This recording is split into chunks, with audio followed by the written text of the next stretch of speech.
Okay. Good morning, and everyone. So it's a great pleasure to join this symposium and introduce the management of high tide roasting sites in my nature reserve. So I'm Xianji Wen from WWF Hong Kong. So I saw a lot of old friends of Michael or even David Melfer, Philip Straw, who helped a lot, make a lot of contribution to create and manage the high tide roasting site in my nature reserve. So, and they can also add more information, especially some details in the early days when WWF Hong Kong created the high tide roasting sites in my port. So, okay, I will start my presentation. So for those who don't know my port and in the debate, so I think many of them know Maipo already. So this is where the Maipo Nature Reserve located. Actually, it's in the east coast of the Po River and at the Shenzhen River mouth. So in northwest of Hong Kong. So this is the small place. So this is Hong Kong and this is the Shenzhen city. So yes, between the Shenzhen city and Hong Kong, they have a small bay we call the Inner Deep Bay. In Shenzhen side, they call the Shenzhen Bay, actually that's the same bay. So in the same bay, we had the Maipo Nature Reserve in the south side. And yes, the Maipo Nature Reserve is only about 380 hectares, and it's a part of the whole Ramsar site, which is about 1,500 hectares. So in addition to the Ramsar site, we also got a Hong Kong Wetland Park next to the Ramsar site. On the other side of the bay, we got the Futian Mangrove National Nature Reserve, and right now we also got the Futian Mangrove Mangrove Eco Park. So this is the whole conservation system in the Deep Bay. So in the Deep Bay, the importance of the Maipo in the Deep Bay to shorebirds is that every winter, so there's about 10,000 to 20,000 individuals of shorebirds. So this is the important site, the wintering site for some of the shorebirds. But also, yes, more importantly, it is the staging site for about 20 to 30,000 shorebirds. So actually, this is a photo of the mudflat of Inner Deep Bay. You see in the skyscrapers in the background is the Shenzhen city. So this is right now about 12 million people live in the city. So, and for the Maipo Nature Reserve, actually it was created by WWF Hong Kong in 1983. So most of the nature reserve consists of the we call the shrimp pond. So we call the gateway. So this is the local language. So all of the gateway was built by local people in 1940s. So actually, Maipo Nature Reserve is not a natural reserve. So it's heavily managed by people since 1940s. So it have right now, WWF Hong Kong managed 21 gateways. So yes, so all you can see this the shrimp ponds, and yes, in the to the south, to the west of this pond is the natural mangrove and the natural mudflats. So WWF Hong Kong intensively managed all of the 21 gateways for different conservation purposes. One of them is to provide high tide roosting sites for shorebirds during the high tide. So we especially have right now have 4 areas of the high tide roosting sites in Hong Kong. In Maipo Nature Reserve, we got the major high tide roosting site. So this is the biggest one, and was built was built in the 1980s. We also added some others we call the alternative high tide roosting site in the southern part and some small ones in the northern part of the nature reserve. So just because sometimes we needed to reprofile, do do the reprofiling of the high tide roosting site, major high tide roosting site. So we did the alternative ones to provide the roosting site for the shorebirds. So this is the aerial photo of the Maipo Nature Reserve. So you see this is the open mud flat. So we got quite a lot of shorebirds feeding on there, and during the high tide, they can fly to the 4 roosting sites. So this is so we've got this 4 one. So this is the major one. So I will talk more about how we created this and how to manage this one. This is the we call the gateway 16 and 17. So in early 1980s, before WWF took off the management of these 2 gateway, so this is a two separate one. So from what I know, yes, in 1986, WWF start to merge these 2 gateway to create a high tide roosting site for shorebirds. So they removed the lace band and converted them to the 3 big islands. So you can also see this is the photo in 1987. So you can see the 3 big islands. You can also see some deep water area, have some shallow water area. So this is the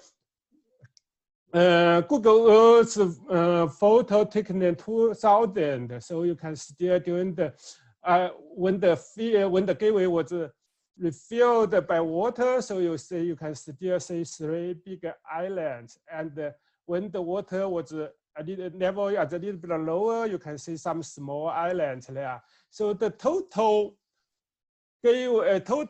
roosting site is about 18 hectares, and consists of 3 big islands. So the distance from this high tide roosting site to the mud flat is around 600 meters. It's not very far away from the mud flat. So after the creation of this roosting site, a lot of birds do use this roosting site. So, but in early 20s, especially in 2020, we found that less and less birds use this. So we think maybe yes, we can enhance the high tide roosting site by the first thing is that change the shape of this island. So this is the island number 3. So we lower the height of the island, and also change the shape of the island so they have more marginal area. So where the shorebirds like very much. So and in the 2005, so we further reprofiled the island number 1, just because we got quite a lot of bird watching heights here. We want to attract more birds in this area. Yes, this is good for the birds and also good for the bird watchers. So we also want to change the shape of the island, and also yes, build some small island. So yes, the first one is that we reduced the height of the main island above the waterline. So this is in 2005. So we reduced the we reduced the height from yes above the waterline from 45 centimeters to 8 centimeters. Because yes, even we have the island there, we found if the island was too high, the birds actually, shorebirds especially, don't want to fly to the island to roost. So they prefer a low island. So this is the first thing we did for the enhancement. So yes, to reduce the height of the main island. And also, yes, we increased the feeding margin. So just because the shape of this one, yes, don't have many small bays, don't have, we elongated the margin of that one, so we change the shape. So you see, yes, from this one to we get a more small base and more and have a longer had a longer shorelines. So yes, the shorelines is increased about 20 meters. And the third one was we also created a gentle slope for all of the island, just because yes, for the water birds, and we did many of them, yeah, different species did at different depths of the water. So, and also they like to walk onto the island. So we just create a very gentle slope, and also for the pond floor, we also have a very gentle slope. So that if when the water was filled in, actually the whole pond have a different depths of the water. So the different species of the shorebirds can find their own most suitable water depths to live, to roost. So the fourth one, the fourth one we also created 3 new small islands. So just because different species, yes, have a different size, smaller size shorebirds usually like use the smaller island, just because the bigger island usually occupied by large size of the species. So we specially created add some more small new islands. So the total surface of this small island, yes, is actually very small, from 12 to 18 square meters. But also the height to the water level, to the water is only about 8 to 12 centimeters. So, and also we get a very bird watching height here. So a lot of people actually can see the shorebird in very close distance. And the fifth is that we constructed a 1 meter high embankment to between the gateway and this is the access track. So we got quite a lot of traffic use this road. So we just want to minimize the traffic noisy and the visual disturbance from the vehicles. So we build especially, so this is the education access track. So we build this earthbound about 1 meter high. And also after the vegetation grows, so they can completely block the vehicles. And we also dredge a water channel here.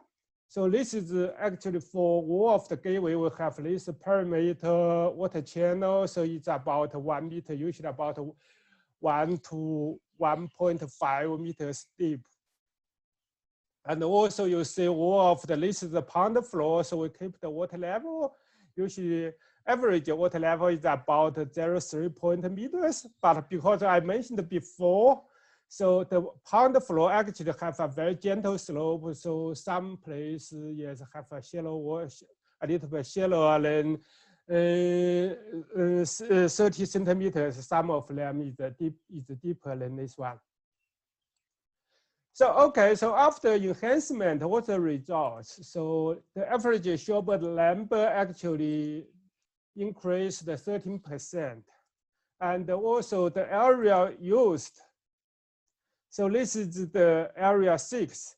So this is the place we added the 3 small islands. So the total number of the shorebirds increased by 5 times. And also, yes, in the area 7. So this is the area we reprofiled the main island. So the total number of the shorebirds increased 36%. So it seems very successful. but we also get the, yes, after the major enhancement, we also need to manage the site regularly. So the first one is regularly do the reprofiling. So this is in 2007, you see, yes. So right after the major enhancement completed, so you see all of the islands, small ones, big ones are still here. But after around 8 years, you see some of the islands was washed away. So just because we exchange the water with the bay twice every month, so we also get quite a lot of waves here. So some of the islands was washed away. So that means we need to reprofile the islands and the pond floor. So every not several years, maybe around every 10 years. So this is what our experiences that we did. So also in 2017, so we reprofiled the whole area, the pond floor, the pond floor, and also we changed some of the islands in this area to the single shift, so they have more margin for shorebirds to roost during the high tide. And also, yes, we needed to do the deceleration of the perimeter water channel. So I mentioned this before. So the perimeter channel actually in this side is about 1 meter deep, and in this side is about 2 meters deep. So we needed to also dredge them, yes, dredge them to increase their depth. So because a lot of shrimps will stay in the water channel, especially in the hot summer time, to escape the heat stress. Because in the summer, Hong Kong is quite hot. If the water level is too shallow, so some of the shrimps cannot survive. So in this way, we just use the diggers to dredge the water channel. So this also needed to be done about every 10 years, once every 10 years. And also, yes, we also needed to manage the water level. So it's good that in my pool, every gateway, actually, when they built them in 1940s, they built a sluice gate, yes, for most of the gateway. So we can use the tide, the tide of the bay to control the water level very easily. So when we need to raise the water level, we just open the sluice gate during the high tide. And if we want to lower the water level in the pond, we just open the sluice gate during the low tide, and then the water will flush out. So right now we also have equipment so to help us monitor the water level very precisely, and this is the real-time one, so can help us tell us what the level. And also, yes, for the high tide roosting site in gateway 16 and 17, so in addition to at the high tide roosting site, they also working at the wintering ground for ducks in winter time. So usually from October to the next February, we keep a higher water level, so provide a wintering site for ducks. And in the April and August, usually we lower the water level to high tide roosting site for the shorebirds during their migration. And in the summertime, so in the summertime, we raise the water level a little bit. So, but not cover all of the islands, because the black wind still right now use all of this island as their breeding site. So So right now for this gateway, so actually they have multi functions for the water birds. And also right now, another one is that, yes, I think yes, also is very similar to other sites. We need to control the vegetation in the whole, in the roosting site.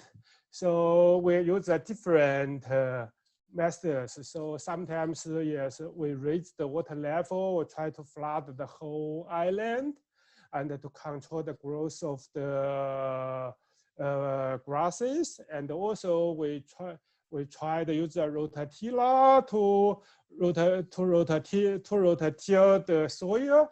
It's very good. So we did a trial last year. It's very good, and a lot of shorebirds like all of this area just newly rototillered. But we also got a problem is that they also seems help us to spread the vegetation quite quickly to other areas of the open area. So right now we are assess whether this is a good way or not. So traditionally we also use the grass cutter to manually cut the grasses.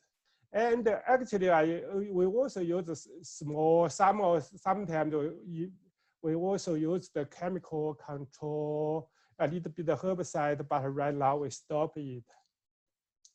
So this is actually the big challenge for us to control the vegetation. Right now, more and more grasses seems occupied the open shallow water areas. So because Hong Kong is in subtropical areas, the grasses, even in the winter time, grows very quickly.